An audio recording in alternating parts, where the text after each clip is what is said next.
Picture this. Your ex-mother-in-law turns your entire community against you, sending church friends to your home and workplace to shame you for leaving your cheating husband. That's the nightmare Sarah lived through. But she didn't just endure it. She planned a comeback that left everyone stunned. Stay with us for a story of betrayal, courage, and the sweetest revenge. If you've ever been pushed to your breaking point and dreamed of fighting back, this story will hit home. Smash that like button if you're ready for justice.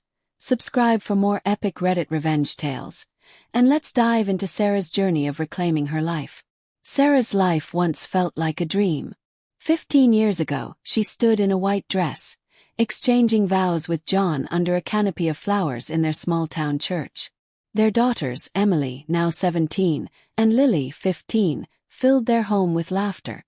Family dinners were a nightly ritual. Spaghetti nights, board games, and plans for the future.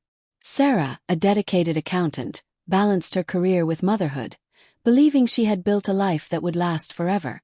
But cracks appeared. John started staying late at work, his phone always locked, his excuses vague. One rainy evening, while John was in the shower, Sarah noticed his phone buzzing on the kitchen counter. A text from Claire popped up. "Miss you already." Her heart sank. She unlocked the phone. John's password was their anniversary, and found months of flirty messages, photos, and plans for secret meetups. Claire was a co-worker, and their affair had been going on for nearly a year. Sarah's world crumbled. She confronted John that night, her voice shaking with rage. "How could you do this to us?" she demanded, tears streaming down her face. John shrugged, his voice cold. "It's not a big deal, Sarah. You're overreacting." But Sarah wasn't overreacting. She spent weeks wrestling with her pain, hiding her tears from Emily and Lily. She decided to file for divorce, determined to protect her daughters and rebuild their lives. The process was grueling. Legal meetings, dividing assets, and explaining to the girls why their father was moving out. Emily, the quieter one, internalized her hurt, while Lily's anger flared. "He doesn't deserve you, Mom," she said, hugging Sarah tightly. Just when Sarah thought the worst was over, John's mother, Mary, entered the fray. Mary was a pillar of their local church, known for her pristine dresses and sanctimonious air. She couldn't accept the divorce, believing it tarnished her family's reputation. She blamed Sarah entirely, calling her unforgiving and selfish in voicemails that arrived late at night. "Sarah, you're tearing this family apart," Mary's voice hissed through the phone. "God wants you to forgive John and save your marriage." Sarah deleted the messages, her hands trembling, hoping Mary would give up. But Mary had other plans. Mary rallied her church friends to save Sarah's soul.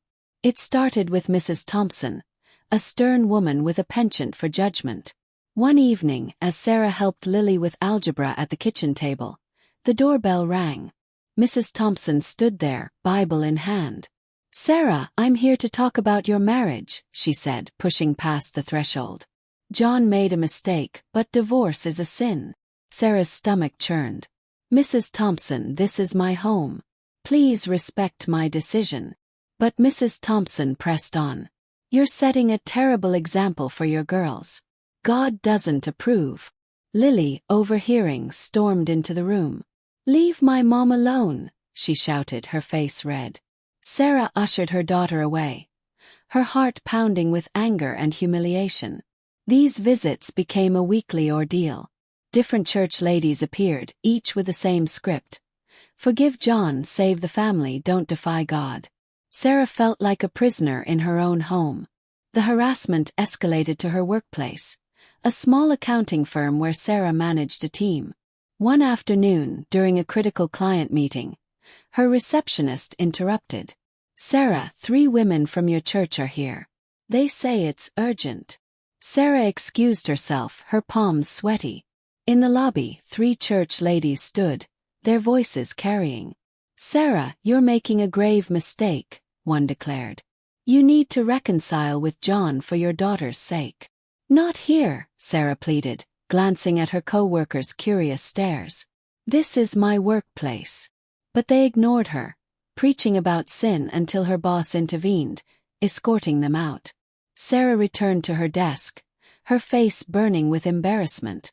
Her colleagues' pitying glances followed her for days. That night, Sarah broke down at her kitchen table, divorce papers scattered before her. Emily and Lily found her, their faces etched with worry. "Mom, what's wrong?" Emily asked, her voice soft. Sarah poured out her pain, the voicemails, the home visits, the workplace humiliation. Lily's eyes blazed. "This isn't fair. You can't let them do this to you." Emily nodded. "You've always told us to stand up for ourselves, Mom. It's time you did too." Their words sparked something in Sarah.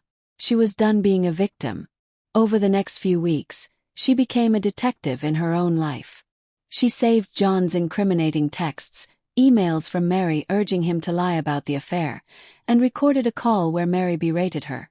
"You're a disgrace, Sarah. You'll regret this." Each piece of evidence fueled her resolve. Sarah also confided in her best friend, Rachel, a co-worker who had seen the workplace incident. "You're stronger than this, Sarah," Rachel said over coffee. "Show them who you are." Rachel's support, combined with her daughter's encouragement, solidified Sarah's plan. She decided to confront Mary where it would hurt most: the church, the source of Mary's power. Sarah hadn't attended services since the divorce, but she knew the congregation respected Mary's facade of piety. The following Sunday, Sarah walked into the church, Emily and Lily by her side. Her heart pounded, but their presence gave her strength. The church was packed, the air thick with hymns and anticipation. Mary sat in the front row, her face smug, unaware of what was coming. The pastor, a kind man named Reverend Daniels, delivered his sermon, then opened the floor for announcements. Sarah stood, her knees trembling. "Pastor, may I speak?" she asked, her voice steady despite her nerves. Reverend Daniels, surprised but warm, nodded. "Of course, Sarah." Sarah took a deep breath, clutching her phone. "I want to thank everyone who supported me through my divorce. But I need to clear up some lies being spread about me." She held up her phone, showing John's texts to nearby congregants. Gasps rippled through the room as people read his confessions. Then she played Mary's recorded call, her harsh words echoing. "You're a disgrace, Sarah. Mary has been sending people to my home and workplace," Sarah continued, her voice trembling with emotion. "She's tried to shame me into taking John back, but these messages show the truth. John betrayed our marriage, and Mary supported his lies." The congregation fell silent.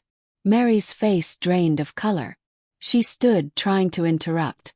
"This is outrageous," she shouted, but Reverend Daniels raised a hand. "Let her finish, Mary." Sarah's voice grew stronger. "I'm not here to tear anyone down.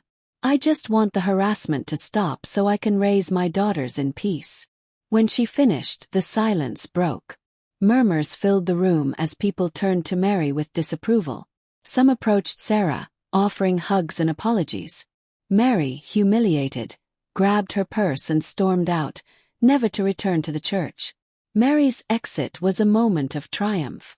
Her smug confidence crumbled as the congregation saw her true colors. Sarah felt a rush of relief, her shoulders lightening for the first time in months.